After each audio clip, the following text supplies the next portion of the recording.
कहते हैं कि आचार्य शंकर का जन्म वर्तमान के केरल के मालाबार क्षेत्र में स्थित कालड़ी नामक गांव में हुआ था। इनके जन्म की कथा भी बड़ी रोचक है। आचार्य शंकर के माता पिता ने पुत्र प्राप्ति हेतु भगवान रुद्र की घोर तपस्या की। एक दिन भगवान शंकर ने उन्हें स्वप्न में दर्शन दिया और कहा कि कैसा पुत्र चाहते हो, दीर्घायु गुणहीन पुत्र अथवा अल्पायु असाधारण गुणी पुत्र। आचार्य शंकर के माता पिता ने आयु की जगह गुणों को प्राथमिकता दी और अल्पायु किंतु गुणी पुत्र मांगा। तब भगवान शंकर की कृपा से इनके यहाँ एक बालक का जन्म हुआ।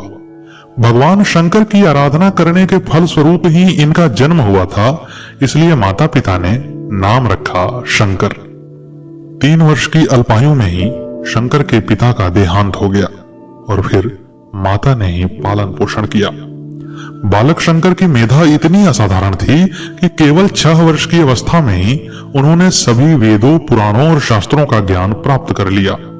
जब वे 7 वर्ष के थे तो एक बार भिक्षा मांगने के लिए एक दरिद्र बुढ़िया की कुटिया में जा पहुंचे। उस बुढ़िया के पास अन्न का एक भी दाना नहीं था।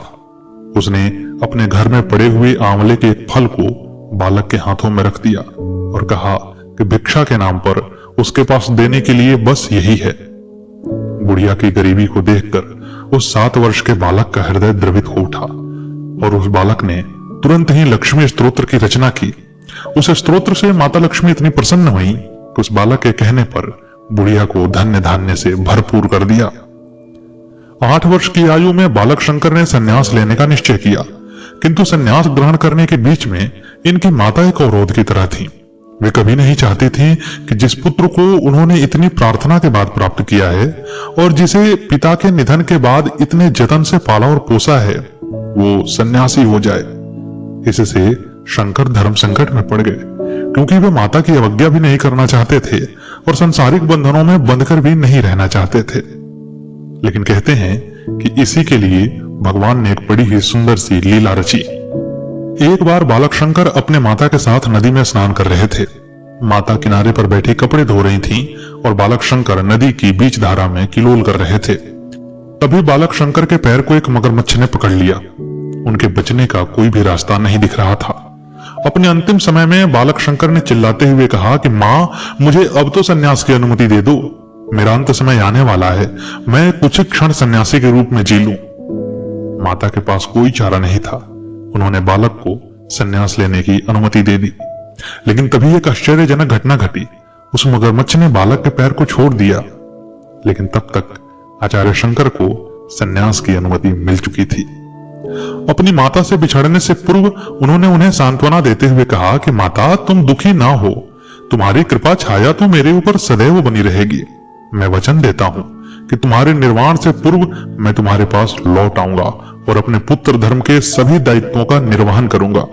तत्पश्चात उन्होंने आचार्य गोविंदनाथ से सन्यास की दीक्षा ली और शंकराचार्य कहलाए। सन्यासी होते हुए भी आदि शंकराचार्य ने अपना यह वचन निभाया और अपनी माता की मृत्यु के समय वे उनके पास वापस लौटे और एक पुत्र के होने के सभी दायित्व निभाए। ऐसा कहा गया है कि जब अपनी माता की मृत्यु के बाद भावुक हो शंकराचार्य उन्हें अग्नि देने के लिए आगे बढ़े तो उनके शिष्यों और अन्य विद्वानों ने सन्यास के परंपरागत नियम की दुहाई देकर उन्हें ऐसा करने से रोक दिया। तब उन्होंने कहा कि अपनी माता को मुखाग्नि देना धर्म के विपरीत नहीं है, किंतु आप सभी की इच्छा है, इसी कारण आपकी सम्मति मिलने तक मैं अपनी माता को मुखाग्नि नहीं दूंगा। उनकी इस बात से वहां उपस्थित ब्राह्मण समाज और उनके शिष्यों के मन में शंका उत्पन्न हो गई। उन्होंने पूछा कि हे आचार्य, जब आपने पुनः माता के पास लौटकर एक बार सन्यास का नियम भंग कर ही दिया है, तो फिर उन्हें मुखाग्नि देने के लिए समाज की सम्मति क्यों चाहते हैं? तब शंकराचार्य ने कहा, हे सज्जनों, अभी मैं सन्यास के नियमों से बंधा हुआ हूं, इसलिए अपनी माता को मुखाग्नि नहीं दे पा रहा हूं। किंतु जब मैंने अपनी माता को वचन दिया था उस समय मैं सन्यासी नहीं था और इसलिए अपने वचन के पालन हेतु मैं अपनी माता के पास लौटा। उनका यह उत्तर सुनकर सभी धन्य धन्य कहने लगे और उन्हें अपनी माता को मुखाग्नि देने की अनुमति प्रदान कर दी। एक बार काशी में वे अपने शिष्यों के सहित कहीं जा रहे थे। मार्ग में उन्हें एक चंडाल लेटा हुआ मिला। उनके शिष्यों ने उसे हटाने की बहुत कोशिश की, लेकिन चंडाल टस से मस नहीं हुआ। तब आदि शंकराचार्य स्वयं आगे आए और कहा कि मैं पवित्र ब्राह्मण हूं और तुम अपवित्र चंडाल हो, तुम्हें मार्ग छोड़कर हट जाना चाहिए। इस पर चंडाल ने कहा, किसे हटाऊं, शरीर को या आत्मा को, आकार को या निराकार को, सीम को अथवा असीम को? ये सुनकर शंकराचार्य आश्चर्य में पड़ गए। उनकी विद्वता को देखकर उन्होंने उस चंडाल को अपना गुरु स्वीकार कर लिया। ब्राह्मण होकर चंडाल की गुरुता स्वीकार करना उनकी आंतरिक शुद्धि को दर्शाता है। ऐसा भी कहा जाता है कि चंडाल का रूप धरकर स्वयं भगवान शंकर उन्हें ज्ञान देने आए थे। जब वे युवा हुए तो उनके ज्ञान का प्रकाश पूरे आर्यावर्त में फैल गया। ब्रह्मसूत्रों की जैसी गहन और गूढ़ व्याख्या आदि शंकराचार्य ने की, वैसी किसी और ने नहीं की। इसके अतिरिक्त इन्होंने सभी उपनिषदों पर गहन शोध किया और उन पर अलग अलग भाष्य लिखे। इसीलिए कहा जाता है कि सतयुग में मनु, त्रेता में दत्तात्रेय, द्वापर में वेद व्यास और कलयुग में आदि शंकराचार्य का ज्ञान के प्रसार में जो योगदान है वैसा किसी और का नहीं है। आदि शंकराचार्य ने केवल 12 वर्ष की आयु तक 240 से अधिक ग्रंथों की रचना कर ली थी। इन्होंने ही श्री शिव पंचाक्षर स्तोत्र की रचना की। इनका एक विश्व प्रसिद्ध ग्रंथ है विवेक चूड़ामणि। इसी ग्रंथ का एक सुप्रसिद्ध श्लोक है, वाक्य ब्रह्म सत्यम जगत मिथ्या जीवो ब्रह्मैव नापरः। अर्थात ब्रह्म सत्य है, जीवन मिथ्या है, जीव और ब्रह्म में कोई अंतर नहीं है। उनका यह सूत्र अद्वैत वेदांत का एक प्रमुख सूत्र है। मिथ्या जगत की बात करने के बाद भी आदि शंकराचार्य ने 12 ज्योतिर्लिंगों, 51 शक्तिपीठों और 4 विष्णु धामों की एक ऐसी महान यात्रा की जो पूरे आर्यावर्त को एक सूत्र में पिरोने वाली थी। भारत जो सदा से विविधताओं से भरा हुआ था, उसके अंदर ऐसी यात्रा करके आदि गुरु शंकराचार्य ने यह सिद्ध कर दिया कि भारत के अंदर विविधताओं के रहते हुए भी एकता और अखंडता का स्रोत बहा करता है। अपने गुरु से योग की शिक्षा और 3 वर्ष के गहन अध्ययन के बाद आदि शंकराचार्य ने उनकी आज्ञा लेकर काशी की यात्रा की। यहाँ पर उन्होंने असंख्य विद्वानों को बात ही बात में परास्त कर दिया, किंतु उनका जो सर्वाधिक प्रसिद्ध शस्त्रार्थ का वर्णन आता है वो बिहार के मंडन मिश्र और उससे भी कठिन प्रतियोगिता मंडन मिश्र की पत्नी उभय भारती के साथ आता है। जब उत्तर भारत के सभी बड़े विद्वान शंकराचार्य के हाथों परास्त हुए तो उन्होंने उन्हें चुनौती दी कि वे मंडन मिश्र को शस्त्रार्थ में परास्त कर दिखाएं। तब आदि शंकराचार्य बिहार के महिषी अथवा माहिष्मती नामक स्थान पर पहुंचे, जहां मंडन मिश्र अपनी पत्नी उभय भारती के साथ रहते थे। मंडन मिश्र देश के प्रख्यात विद्वान थे और आज तक कोई उन्हें शास्त्रार्थ में पराजित नहीं कर पाया था। गांव में पहुंचकर आचार्य शंकर ने गांव वालों से मंडन मिश्र के विषय में पूछा। तब लोगों ने बताया कि आप इसी रास्ते आगे बढ़ते रहें, आपको स्वयं ही उनके घर का पता चल जाएगा। तब शंकराचार्य घूमते हुए एक ऐसे घर पहुंचे जहां पशु पक्षी भी वेद मंत्रों का पाठ कर रहे थे। उसे देखकर शंकराचार्य आश्चर्यचकित रह गए और समझ गए कि यही मंडन मिश्र का घर है। जब आचार्य शंकर वहां पहुंचे तो मंडन मिश्र और उभय भारती ने उनकी बड़ी आवभगत की। उसके बाद शंकराचार्य ने मंडन मिश्र को शास्त्रार्थ के लिए चुनौती दी, जिसे मंडन मिश्र ने हंसते हुए स्वीकार कर लिया। शर्त यह तय हुआ कि यदि आचार्य शंकर विजेता होते हैं तो मंडन मिश्र उनका शिष्यत्व स्वीकार कर लेंगे और गृहस्थ आश्रम को छोड़कर सन्यासी हो जाएंगे, तथा यदि मंडन मिश्र विजेता होते हैं तो आचार्य शंकर को उनका शिष्य बनना पड़ेगा। दोनों ने शर्त स्वीकार कर लिया और शास्त्रार्थ का समय भी तय हो गया। पर एक दुविधा थी कि 2 महापंडितों के मध्य हो रहे इस विवाद का निर्णयकर्ता कौन हो। तब शंकराचार्य ने ही कहा कि आप अपनी पत्नी को निर्णय करने दीजिए, वे सही सही बताएंगी कि कौन विजयी हुआ। उनकी ये बात सबने मान ली। फिर एक शुभ तिथि को अनेक विद्वानों के बीच भारती ने निर्णायिका का पद ग्रहण किया। उन्होंने दोनों विद्वानों के गले में एक एक पुष्पमालाएं पहना दी और कहा कि जिसके भी तर्क में दोष होगा, जिसका भी ज्ञान मलिन होगा अथवा शास्त्रार्थ के दौरान जिसका भी अपने भावों पर नियंत्रण समाप्त हो जाएगा, उसके गले में पड़ी यह पुष्पों की माला कुम्हला जाएगी और वह हारा हुआ घोषित कर दिया जाएगा। इस पुष्प वाली कथा का निहितार्थ यह है कि वहां शास्त्रार्थ को देखने सुनने के लिए अनेक लोग उपस्थित थे और वे सभी पुष्पमाला को अर्थात बाह्य स्वरूप को देख सकते थे। पुष्पमाला से निर्णय यानी ऐसा निर्णय जिस पर सबको भरोसा हो और कोई उभय भारती को अपने पति का पक्षपाती न कहे।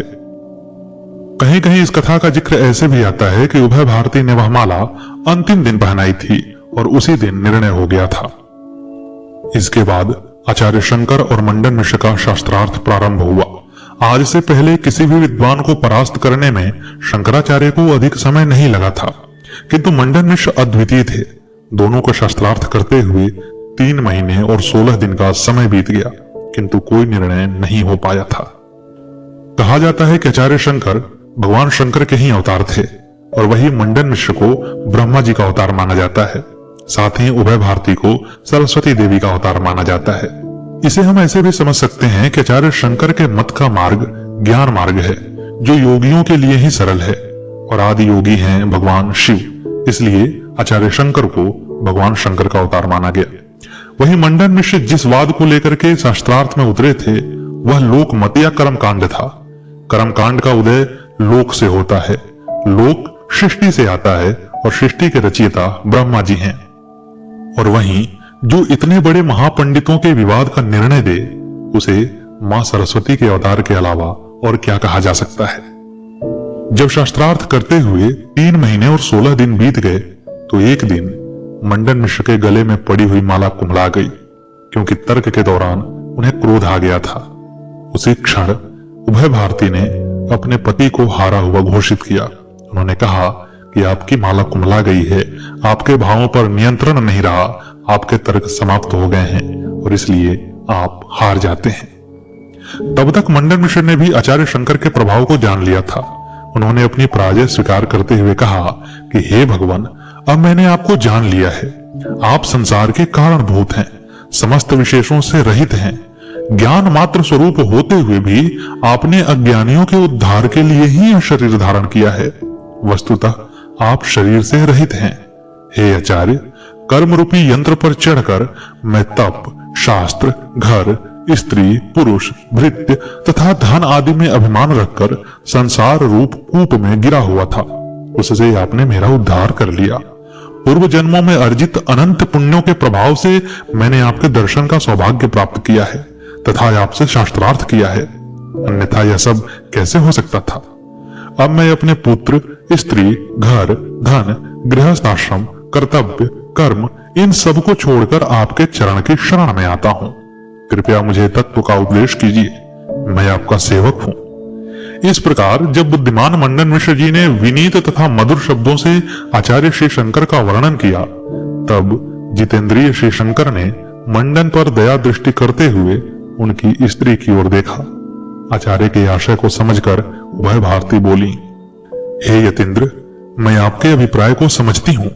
मैंने इस भावी घटना को अपने बचपन में ही एक तपस्वी के द्वारा जान लिया था। एक समय मैं अपनी माता के पास बैठी हुई थी, तब एक कांतिमान तपस्वी वहां पर आए। माता ने उनका आतिथ्य सत्कार कर लेने पर उनसे पूछा कि हे त्रिकालदर्शी महात्मन, मैं इस पुत्री के भाग्य के विषय में कुछ पूछना चाहती हूँ। इसकी आयु कितनी होगी, कितने पुत्रों तथा कैसे पति को यह प्राप्त करेगी, धन धान्य संपन्न होकर यह कितने यज्ञ करेगी। तब क्षण भर आंखें मूंदकर उन तपस्वी ने कहा, हे देवी, भूतल पर वैदिक मार्ग के उच्छिन्न हो जाने पर स्वयं ब्रह्मदेव वेद मार्ग के उद्धार के लिए मंडन मिश्र के रूप में अवतरित होंगे। जिस प्रकार पार्वती जी ने श्री शंकर जी को, लक्ष्मी जी ने श्री विष्णु को प्राप्त किया, उसी प्रकार तुम्हारी कन्या भी अपने अनुरूप मंडन को पति रूप में पाकर समस्त यज्ञों को संपन्न करते हुए अपने पुत्रों के साथ बहुत दिनों तक प्रसन्न रहे।